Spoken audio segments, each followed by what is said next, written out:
The opinions expressed by the host and guests on Where Did the Road Go are their own and do not represent those of WVBR or its management. Our aim is to explore the fringe, lost civilizations, alternative science, the paranormal, and much more. Join us on the web at wheredidtheroadgo.com, where you can send us questions for our live or future guests via email or the live chat room. And remember to subscribe to us on iTunes. And now welcome to this week's edition of Where Did the Road Go? And tonight on Where Did the Road Go, we're going to be doing something I've wanted to do since the beginning of this show. We're going to be talking with someone knowledgeable about Aleister Crowley. And it is Crowley, for anyone who doesn't know. And Aleister Crowley was a huge influence on my life from very early on, from somewhere in my late teens when I first discovered his work. And he's very misunderstood in the general public. And whenever I hear someone on show, let's say show similar to this one, it's usually someone who really doesn't understand Crowley and sometimes comes up with the most ridiculous things. So we're going to be talking to Joseph. You know what? I'm going to let him say his last name so I don't screw it up. Welcome, Joseph. Hey, thank you for having me. My last name is pronounced Phoebus. Phoebus. Okay, that's what I thought, but I just... All right, and you had started a page called Aleister Crowley 2012. Yeah, that's right. That was kind of a parody, satire, art, magical working that was also a political campaign to elect Aleister Crowley as president of the United States in 2012. and you used it to kind of disseminate true facts about Crowley rather than all the non-true stuff that's out there. Yeah, exactly. There were a number of posts I made up on the blog there. I guess I made posts on a number of topics, some of which, it was an exploration of Aleister Crowley's ideas about politics, but there were also a number of posts which specifically addressed the sort of the myths and slanders about Aleister Crowley that have been going around since his lifetime. There's been a lot of rumors for many, many years really attacking Aleister Crowley's character and saying false things about him. And I wanted to kind of use the platform of this satirical, humorous website, which got a lot of attention, to kind of debunk some of those myths.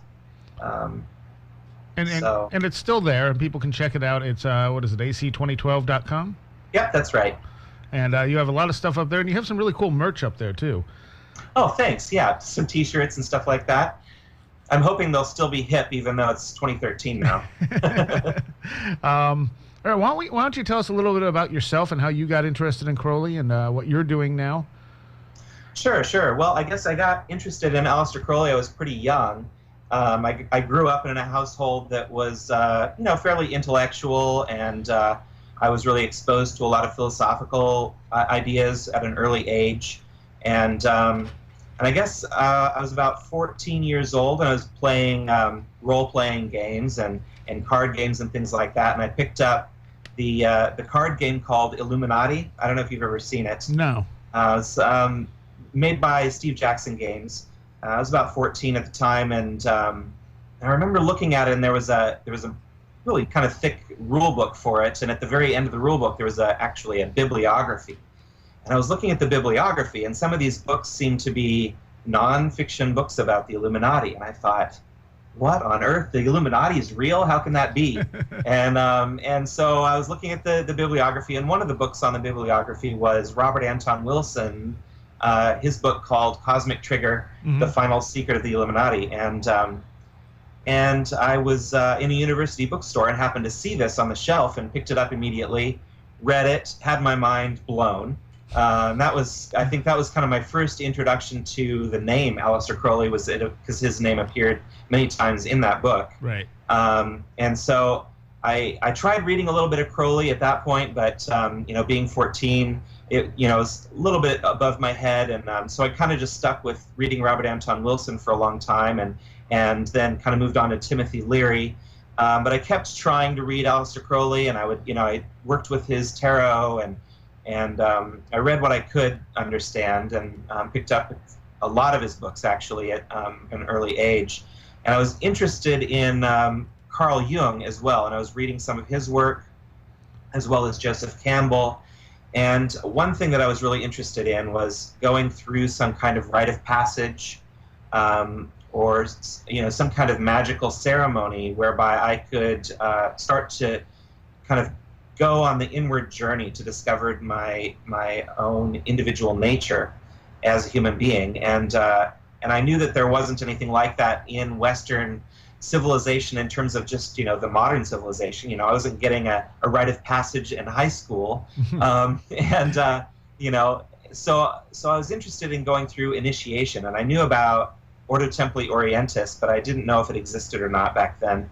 And I lived in Montana, so of course there was nothing like that there. Right. So I did go through initiatory ceremonies in Freemasonry, and when I was younger in Demolay, which is a kind of a junior Freemasonic order.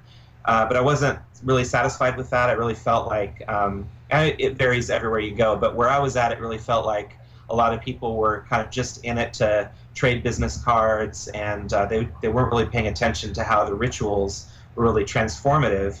And that was what I really wanted, was to work with people on esoteric, really magic. And so I kind of fell out of Freemasonry and was just doing work on my own, kind of developed a group of friends who were interested in similar things, and we did rituals that we would write ourselves and celebrate the seasonal transitions and so forth, until I guess I was about 25 when I moved to Portland, Oregon.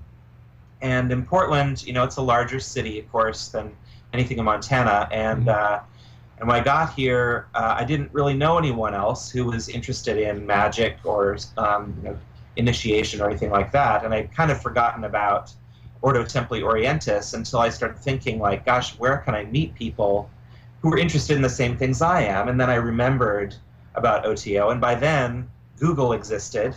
So I was able to go online and actually immediately find OTO and connect with them.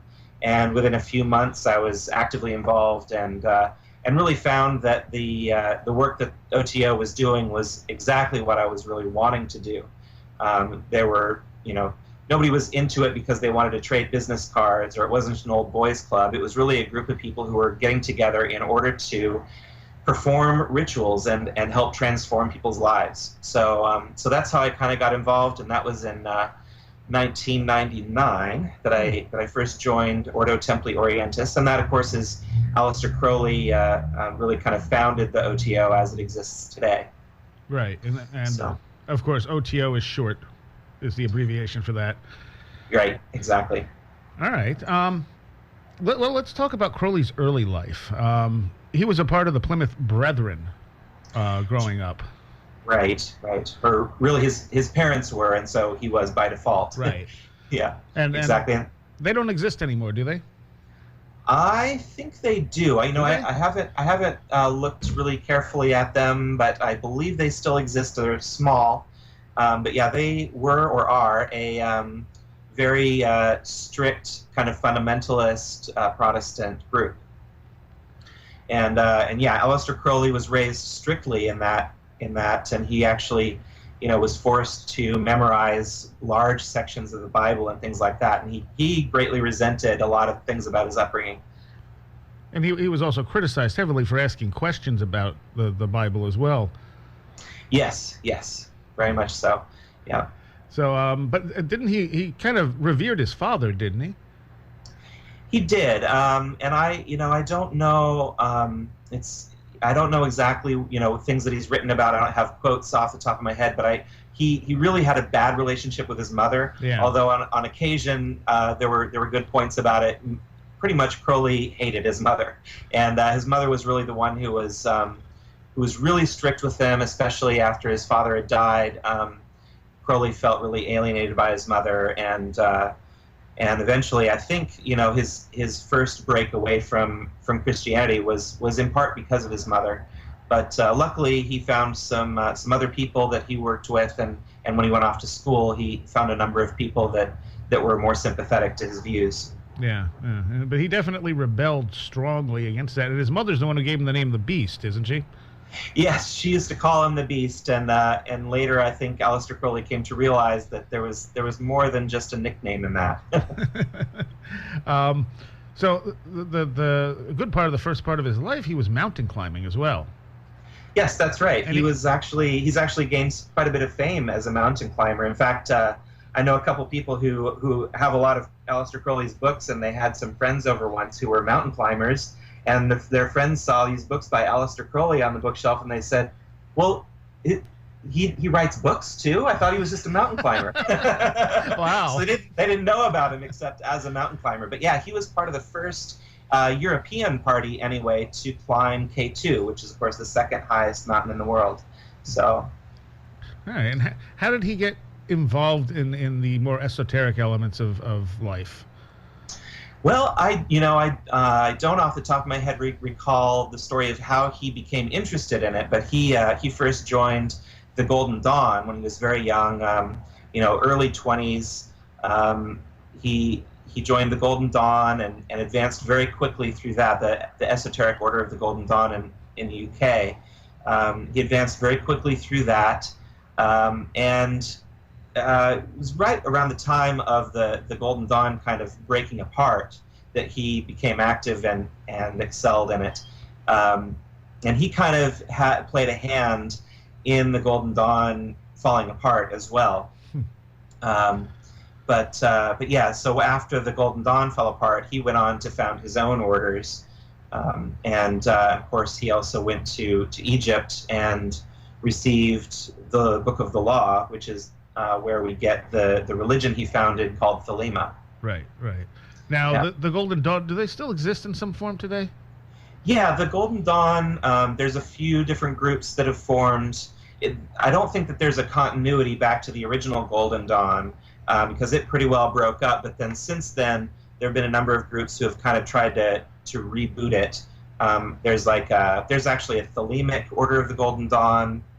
There's an open source Order of the Golden Dawn, which I think is mainly computer geeks. Then there's also the one that the Cicero couple, I don't remember, Chick Cicero, and I don't remember her name, but they wrote a number of books about Golden Dawn stuff, and I believe they do initiations and things too.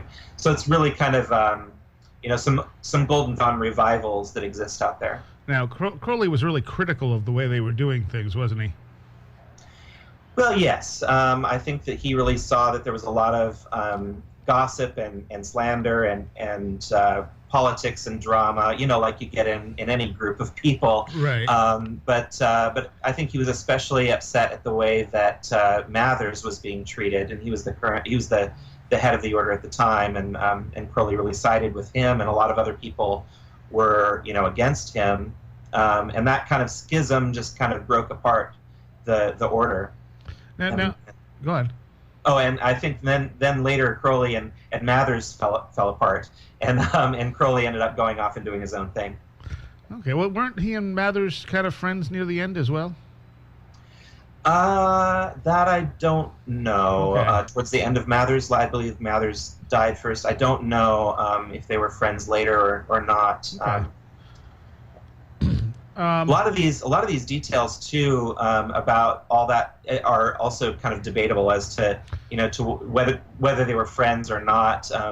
But there's a great relatively new biography out there called Perdurabo, and that's by Richard Kaczynski, and that was put out in the last few years anyway, and it's been meticulously researched, and I think he put 20 years of research into that book. Wow.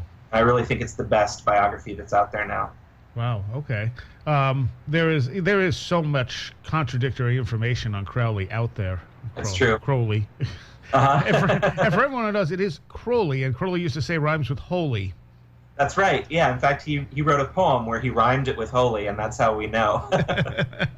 And so after the Golden Dawn, what happened? Now, one of the things, if I remember right, he was actually upset that they were hiding all these rituals from people.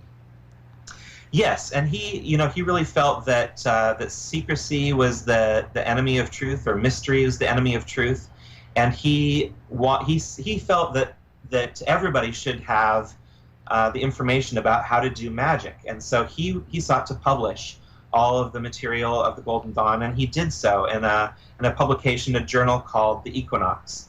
and he put out 10 issues in the first volume, and that spans about 10 volumes of actual text, with a lot of, if not all, of the rituals of the Golden Dawn contained in it. I don't think it had the initiatory rituals, but it had all the magical instructions, how to do banishings and so on.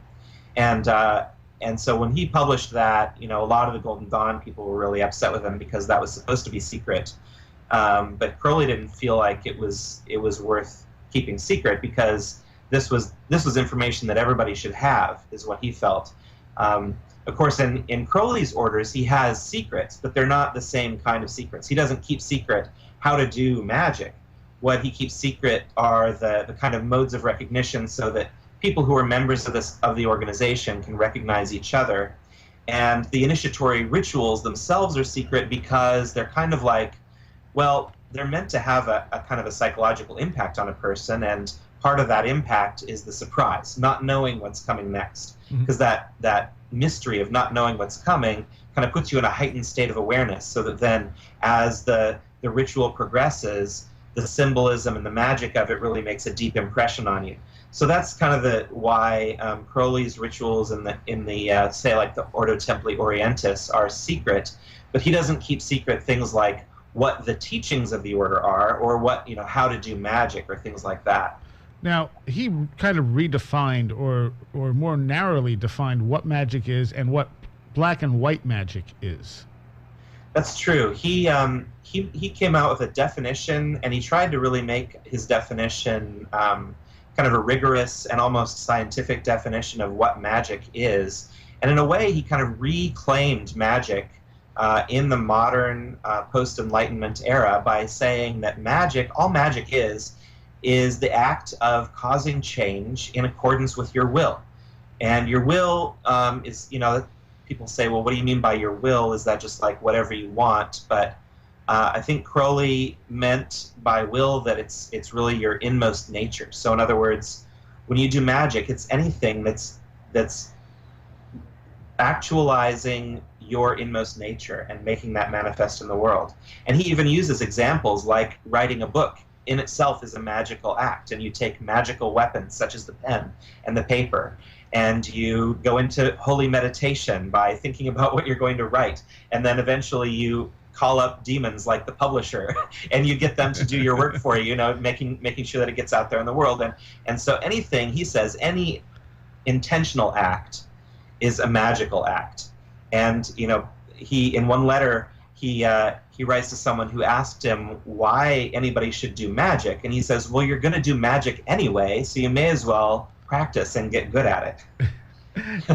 And the difference with him with black and white magic, to him black magic was anything that involved the material world, whereas white magic was anything that was spiritual and aimed toward higher levels of consciousness, correct? Oh, no. Actually, that's a great question, though. What he really defined black magic to be is anything which takes you away from doing your true will, or takes you away from sort of manifesting your inmost nature, which could be material, but it could also be spiritual. If you have like spiritual pride or something along those lines, where if you do something that's spiritual, but it actually takes you away from your material needs.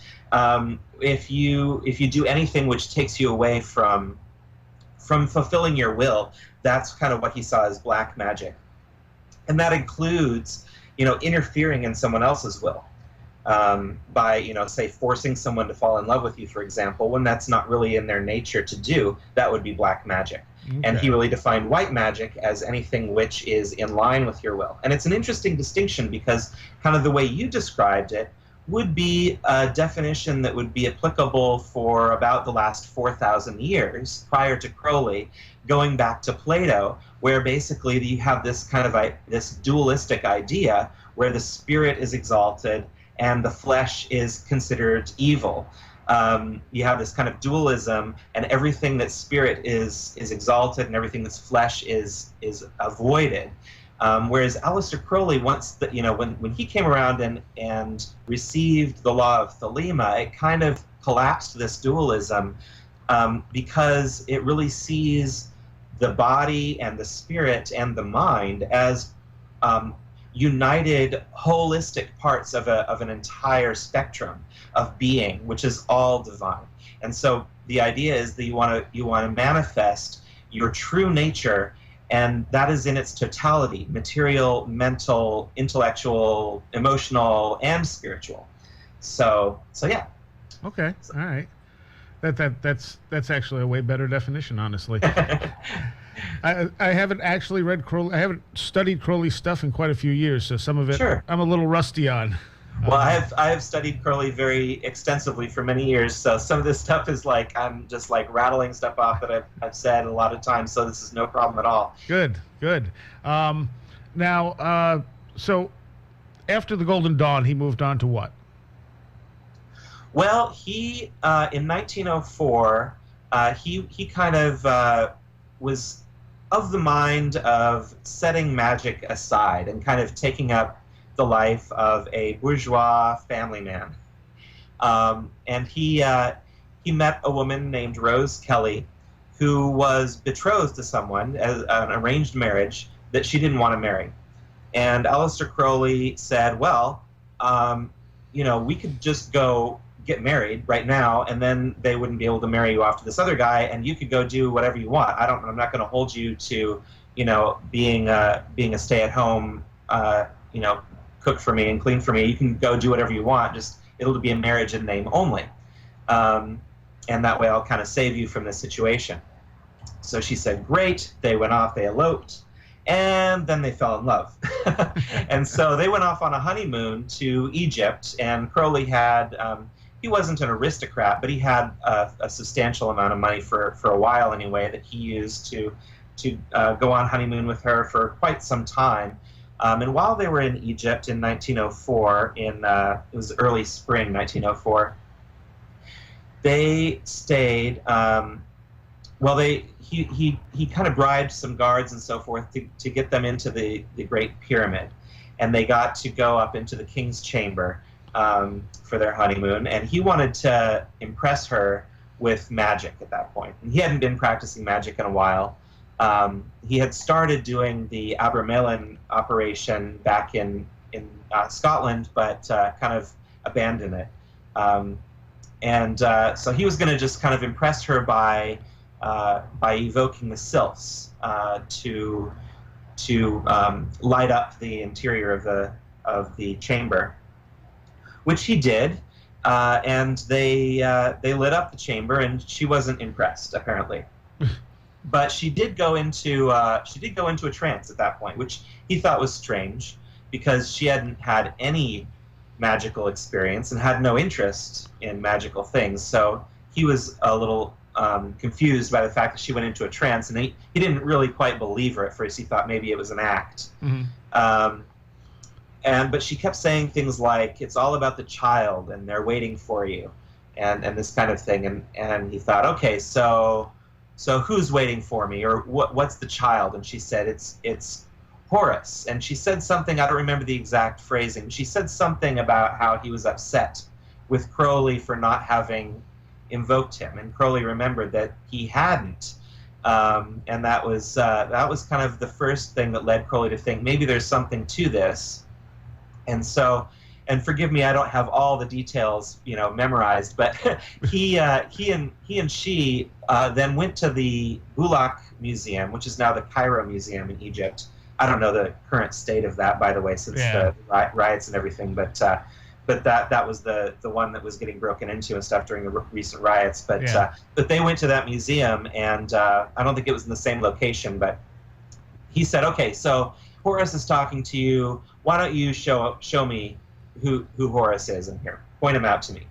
So they walked around in the museum for a while, and they passed a whole bunch of images of Horus, and she didn't point at any of them, and he thought, oh, well, she obviously doesn't know what she's talking about. But then she pointed at one all the way across the room, and she said, there he is.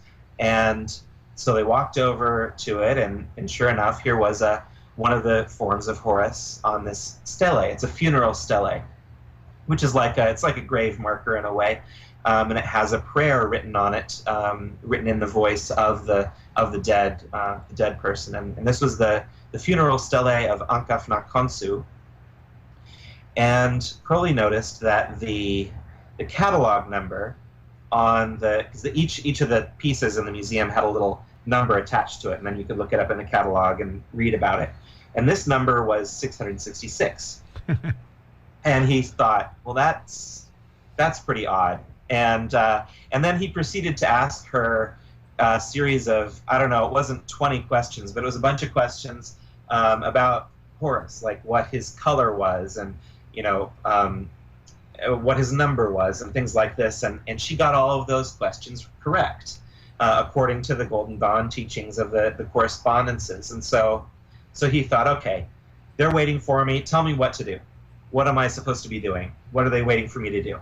And she said, well, you have to do this ritual, and here are the instructions. Gave him all the instructions for the ritual, and it was odd because the instructions for the ritual were kind of opposite everything that he would have assumed it should have been. Like, you're supposed to do it in this hotel room with an open window and a single chair and all these different things that normally you wouldn't do, an invocation in a hotel room with an open window.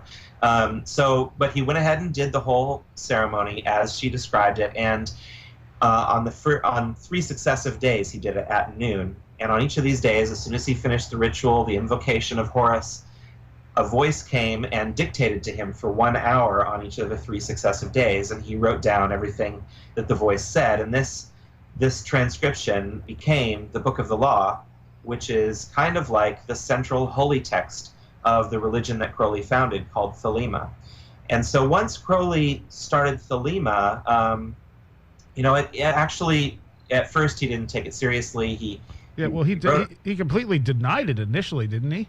Yeah, and he had a lot of training as a Buddhist. When he was doing his mountain climbing in the East, he got a lot of exposure to Buddhism, as well as a little bit to Taoism, and he really felt like he identified as a Buddhist for a while. And some of the stuff that was in the Book of the Law that he received, it really rubbed him the wrong way, and he saw that it was completely conflicting with some of the teachings he had as a Buddhist. And so he just kind of set it aside and didn't think much of it. And then many years later, I don't remember what happened exactly. Something happened that he went back and decided to go looking for that transcript again. And he pulled it up, and he started realizing that there was something to this.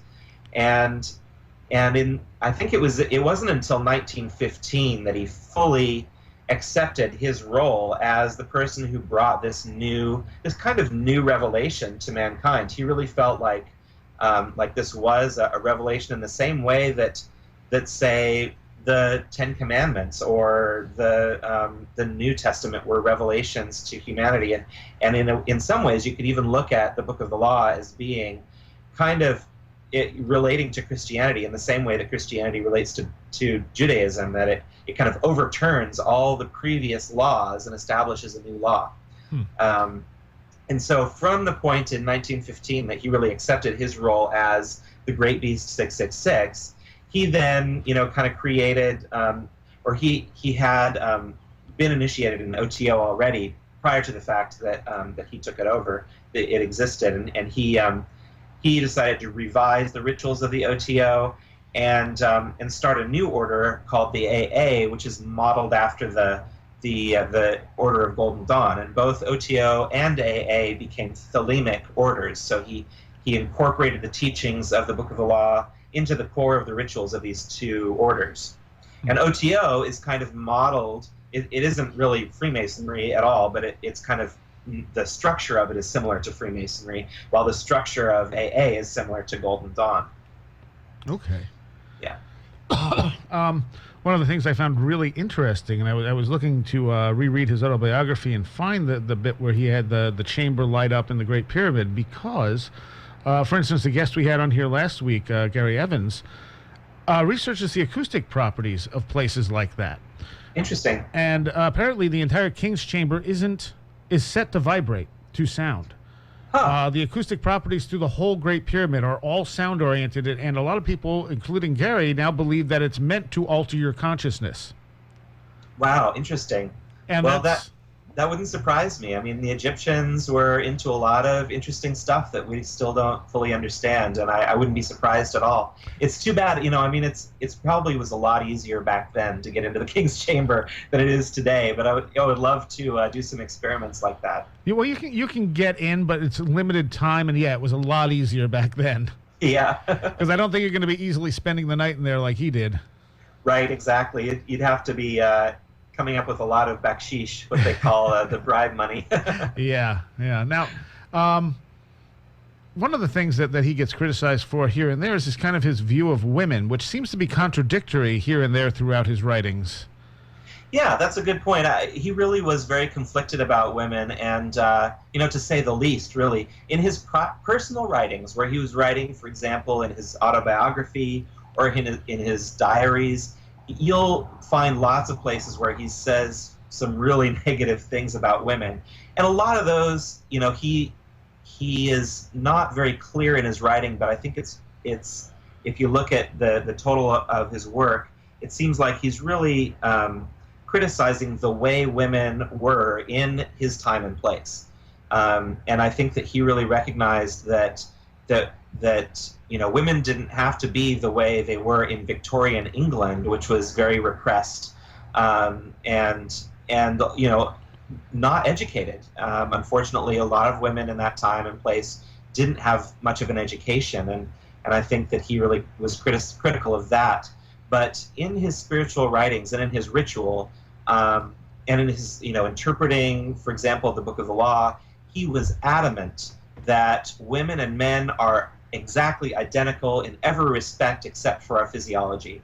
And he in the Book of the Law, I think the first full statement in the Book of the Law is every man and every woman is a star. And Crowley really championed that idea, and he considered himself, although some people might laugh to hear this, he considered himself to be the greatest feminist of his time. And he really, I think in some ways he was, because I think his idea of equality was much more radical than what a lot of people were talking about at the time. And to the extent, and I think in some ways his view of equality was even more radical than a lot of people see it today. But he really felt that that women and men at their core essence were identical. That that in the core of our being is a star, and that star is the center of its own universe. And the fact that we have different organs of generation was just part of the way that our physical bodies manifested. Because I think partly because of his bad relationship with his mother, and because of the kind of the cultural problems that were in Victorian England, really women were treated as chattel still back then. But I think if Crowley saw a civilization where women weren't treated that way, he would have had the greatest respect for them. And throughout his life, he had, he worked with women and accorded them the same level of development as any of the men that worked with him, in terms of, or not level of development, but level of authority within his orders. And OTO allows both women and men, as does AA allow both women and men, which is an improvement on a lot of the magical orders back then. Freemasonry still doesn't allow women. So. Okay, well, we got to take a quick break. We'll be back in 1 minute with Joseph Phoebus, correct? Phoebus? Yes, that's right. Phoebus. That's right. All right.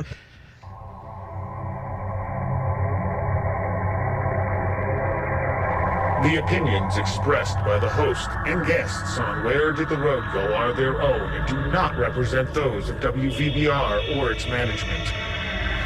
Join us on the web at wheredidtheroadgo.com, where you can send us questions for our live guests via email or the live chat room.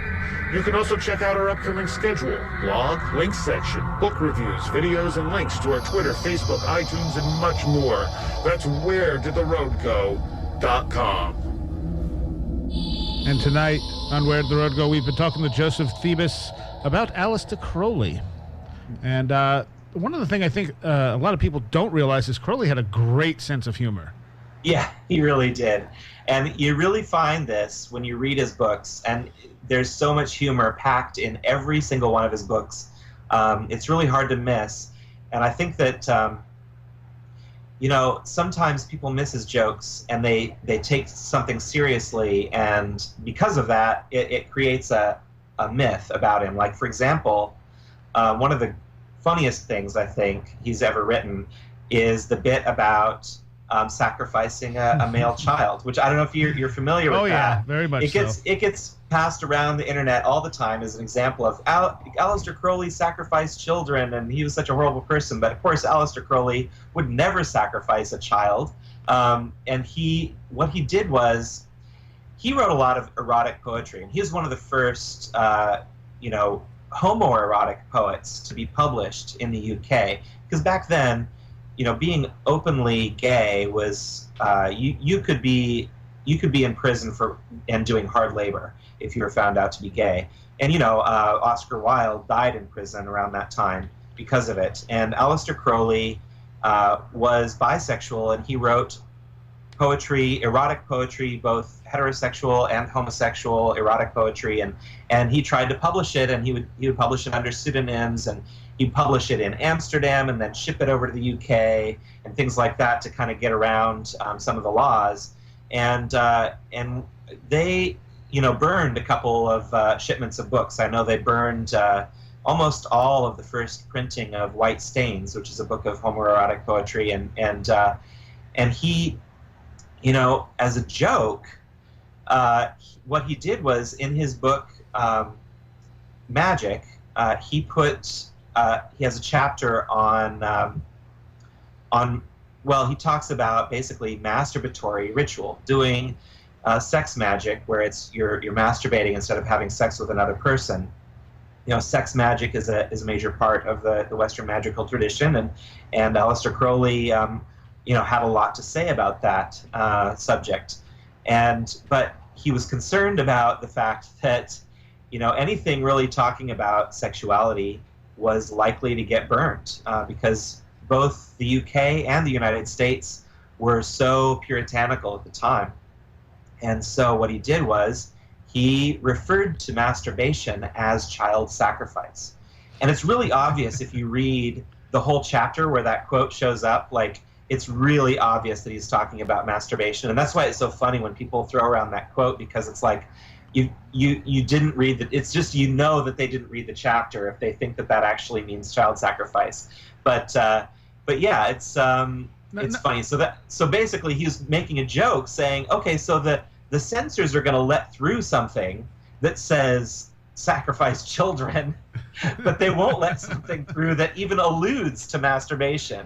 So it was really kind of a commentary, both a political commentary and really funny joke. And not only that, if he had actually killed that many children. Yeah, right. He talks about killing, I don't remember exactly how many it was, but it worked out to basically one every couple days over the course of something like a decade. So, yeah, he would have been, by an order of magnitude, the most prolific murderer of all time. And no bodies, though. Yeah. One of my favorites, and I don't remember the exact details, is when he owned the place on Loch Ness, and he put up a sign, and the sign basically translated as "Beware of nothing." You remember this? I hadn't heard that story, or I'd forgotten it. I don't remember. That's funny though. That makes sense. It said "Beware of," and whatever word he used from whatever language just meant nothing, and people thought he had summoned a demon, and it was patrolling his property. That's fantastic. So, and I think a lot of people don't see that part of him because they look at him as this evil, satanic sort of, and even using the beast name, he was never a Satanist. Right, exactly. He used the beast name, and I think really he saw that, when you look at, like, for example, Revelation, I think he really thought that was a real prophecy about the future, and that what looked to John the Divine as a catastrophe actually turned out to be a liberation. And I think that's kind of what Crowley sees it as, is that it's more a matter of perspective than anything. And you think about what our current society has become, and what people at the time of John the Divine would have thought of it, and they would have been horrified. I mean, they wouldn't have even understood what was going on probably in the world, and it would have been terrifying to them. And so I think Aleister Crowley really claiming that idea of being the beast, I think he thought of it more as being the role of the person who brings the next law to humanity, rather than the person who is, evil and destroys the old law. He also kind of reveled in these misunderstandings, though, didn't he?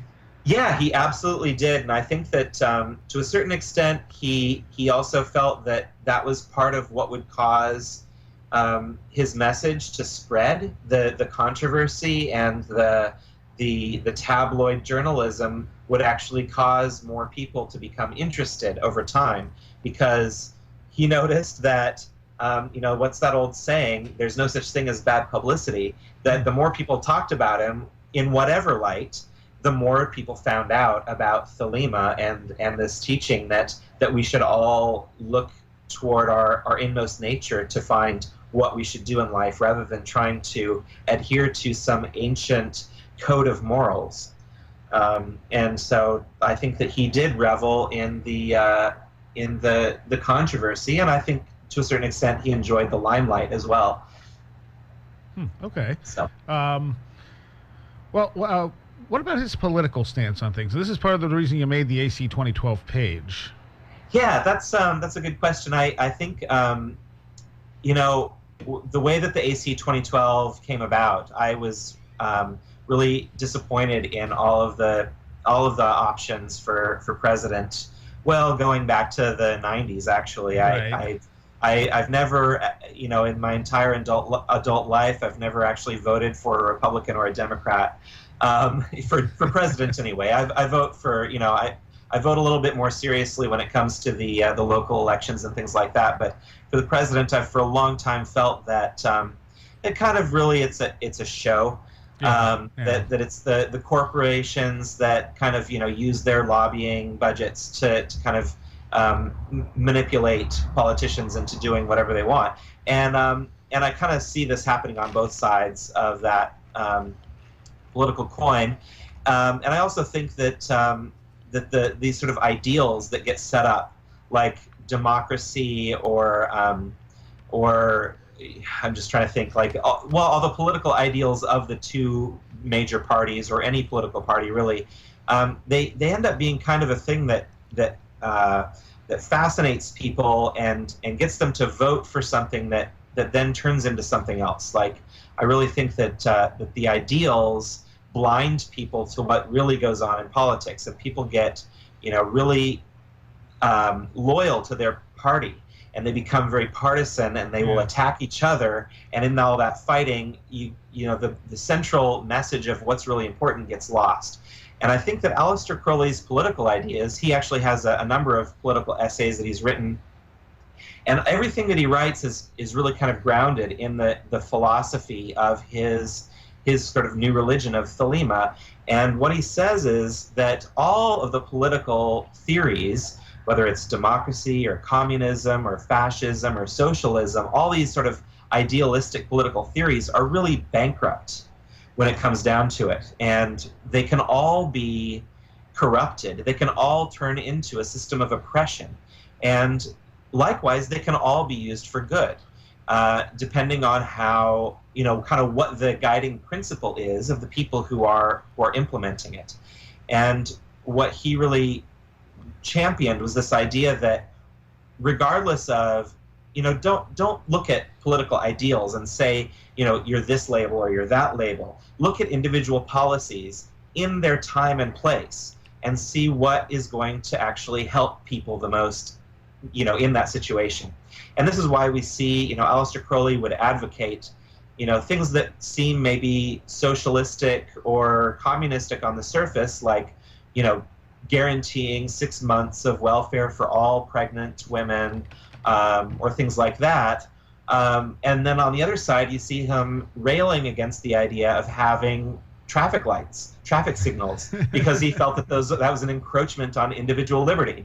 And so, like, really, I think that his perspective on politics kind of transcends what we're kind of indoctrinated to think of as the only political options or the only spectrum that there is. He kind of transcends that and says, no, all of that stuff is just talk, And what we really need to look at is a specific policy in a specific situation. And rather than saying, well, this policy is democratic, or this policy is really Republican, or this policy is communist, or this policy is socialist, and trying to make decisions based on that, you look at a policy and how it's going to actually affect people and whether or not that will be good or not, and then make a decision based on that. So a very logical approach, basically. Yeah. And somewhat libertarian too. Yeah, I think that libertarianism is probably the closest. If you were to try to pick a political party, libertarianism is probably the closest to Crowley. But libertarianism too doesn't quite do it, because again, there are things that help us as individuals to get along in the world, and like things like having socialized emergency response, for example, is pretty handy. And like I said, Aleister Crowley advocated 6 months welfare for women who are pregnant, which I don't think any libertarian would support that. But certainly Aleister Crowley would have advocated legalizing drug use, for example, which is a big libertarian platform. Well, let's go on to his drug use real quick here. Sure. And he got, how did he start with the drugs?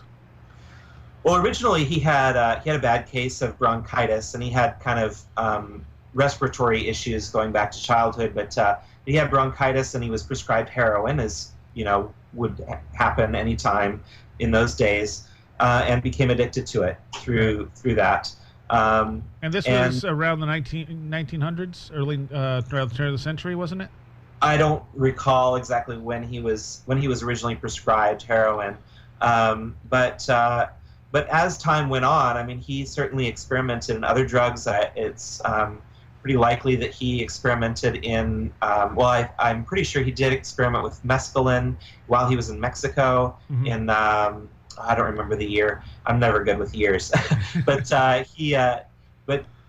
in fact, there's a rumor. There's no way to really prove it one way or the other, but there is a rumor, because he did meet with Aldous Huxley at one point, and there's a rumor that he actually introduced Aldous Huxley to psychedelic mushrooms. Wow. But yeah, he became addicted to heroin through medical use, but over time he became interested in both psychedelic, entheogenic use as well as recreational use of drugs, and he tried a lot of different things. Cocaine, heroin, mescaline, barbiturates, ether, you name it. If he could find it, he tried it. Right. And he also one of his sayings was kind of if I get it right, the aim of religion with the method of science. Right. He really sought to unite religion and science, and he thought that it was possible to have a religion that didn't defy the principles of science. And he, early on, before he received the Book of the Law, he actually wrote an essay called Science and Buddhism, where he saw Buddhism as a scientific religion. And, if you think about it in a way, it could be considered that. I mean, it doesn't have any gods, for example. It doesn't tend to have many superstitions in it. So I think he really felt that it was important that these two things not be thought of as diametrically opposite, but that they could be united. And he also felt that, given certain drugs, you could stimulate religious experience. And I think he was speaking from experience at that point. And he wanted to see science working toward developing drugs that would help people to find their inmost nature through religious experience. Okay. Now, he influenced so much stuff in our culture, and I don't think people are fully aware of the influence he has had. It's really hard to even estimate the extent of his influence at this point. But yeah, it starts with drug use and spirituality and bringing the East to the West. I mean, Aleister Crowley had a major role in all of those things. And if you look at the whole hippie movement of the 1960s, Aleister Crowley had a major influence on that as well. The Beatles had him on their album. Timothy Leary saw himself and said on national television that he saw himself as somebody who was continuing the work of Aleister Crowley. Definitely had a major impact on civilization. And, even when you get down to little things like Ozzy writing a song about Crowley, Right. a very inaccurate song in a sense, very looking down on him. Bruce Dickinson was the same way. Bruce Dickinson wrote a song looking at him as a sad person, Yep. That doesn't seem to be really the way he was. No, there's a lot of music out there that really seems to be kind of ignorant about Aleister Crowley's real ideas and opinions, and people kind of went with this idea of him being a black magician and thought that was the way it was, and I think it's really comes down to the fact that there's that John Simons biography about Aleister Crowley where it says that at the end of his life he said something like, what was it, I hate myself or whatever. Yeah. I mean, all that stuff was he just made that up. People who were actually at Crowley's deathbed said that nothing like that happened. And so, yeah, I think that a lot of the kind of the 1970s rockers who wrote songs about Aleister Crowley didn't know a lot about him. Jimmy Page would be an exception. I think Jimmy Page, of Led Zeppelin, really studied Crowley. I don't think they wrote any songs about Crowley, but I think Jimmy Page knew. Well, he still knows about Aleister Crowley. He still follows Aleister Crowley's. When Crowley stuff comes up to auction, he's right there buying it. So, and he also he bought his house in Loch Ness. Right. Exactly. Yep. But yeah, lots of people have written songs that mention Crowley, including David Bowie and Kate Bush, and Kate Bush wrote a song that has Lester banishing ritual, the pentagram, embedded in it. Really? Yep. And actually, she has a music video that looks like it has Phyllis Seckler, somebody playing Phyllis Seckler, who was a later leader in the OTO, and had her own magical order. There's somebody who looks very much like her in the music video that has the banishing ritual. I don't remember the song off the top of my head. I can email it to you later, though. Huh. Okay. And I know there are bands that are based wholly around Crowley's work, like Current 93. Yes, absolutely. Current 93, and I don't know. There's Coil has a lot of interest, or had a lot of interest in Crowley's work too, and occasionally had lines from his writings in there. Fields of the Nephilim did the same thing. Carl McCoy was a big follower of Crowley. Yep. So I mean, just on that, we have so much stuff from Crowley, and even the Wiccan religion. I mean, the Wiccan Rede, do what you will, but harm none, is kind of just a corruption of Crowley's "Do as thou wilt shall be the whole of the law." Yes, absolutely. Gerald Gardner, who invented Wicca, was an initiate of Ordo Templi Orientis and knew Aleister Crowley personally. And if you actually look at the Book of Shadows, which if you look at Gardner's original rituals for the Gardnerian initiation rituals, he actually took pages of text directly from Aleister Crowley's writings and from the Book of the Law, and there's no denying it. I mean, it's just like you just look at them, compare one to the other, and it's almost word for word. And Doreen Valiente later went through and kind of revised everything so that it's not really exactly plagiarism anymore, but it's still the same ideas. I'd say Wicca is in many ways it's very close to Thelema, but it's been kind of made more. Yeah, I try to be polite and not say that, but yeah, watered down is another phrase. Yeah. That Well, even that statement itself has changed the meaning when you take out "do as thou wilt" and turn it into "you can do anything you want as long as you don't hurt anyone." That's not what "do as thou wilt" should be the whole of the law meant. Right. Do what thou wilt shall be the whole of the law. I mean, there's sort of an implicit, if you're interfering in somebody else's will, then you're keeping them from doing their will. So that means, that's kind of contradicting the law already. So it's kind of like it's already there. You don't need to say it in a way. So it seems to me that revising it, not to mention the fact that the book itself specifically forbids revision, to revise it and add this additional little moral, like, by the way, don't hurt anyone. It's it's the first commandment. It just strikes me as kind of trying to appeal to mainstream culture in a way that it almost feels to me like just another revision of Christianity, where you have everybody adhering to a moral guideline rather than trying to find their inmost nature. And I think you find when people say, do as thou wilt, and it harm none, they're a lot more focused on the and it harm none than they are on the what is my inmost nature. Right, because it says kind of you can do whatever you want as long as you don't hurt anyone, as opposed to you should be following your true will. Right, exactly. And the emphasis changes to a moral code rather than, a demand to take the inward journey and discover your inmost nature. Okay, and how did Crowley die? Oh, he died peacefully on his bed. He was staying at it was kind of an old folks' home, but it was small. It was mainly intellectuals staying there, and he wasn't feeling too well at the end of his life. I think it was just kind of like he died in his sleep. Nobody was in the room with him when it happened, but there were other people visiting him at the time. Patricia Deidre, I think is her name. She was there, and she said that around the time of his death, there was a peal of thunder in the distance, and he died quietly in his bed. And the days surrounding his death, or prior to his death, rather, there were children there, including his own child, Aleister Ataturk, and they were all, adoring him at the time. And it was just it was a quiet death, just old age. Right, and so, that's one of those things. There's so many rumors about how he died, to the point where someone told me they once heard someone say that he was torn apart by demons. Oh, jeez. Oh, people and their fantasies. Well, I think that, that whole wickedest man in the world, where did that come from? The wickedest man in the world. That was something a newspaper put on him, isn't it?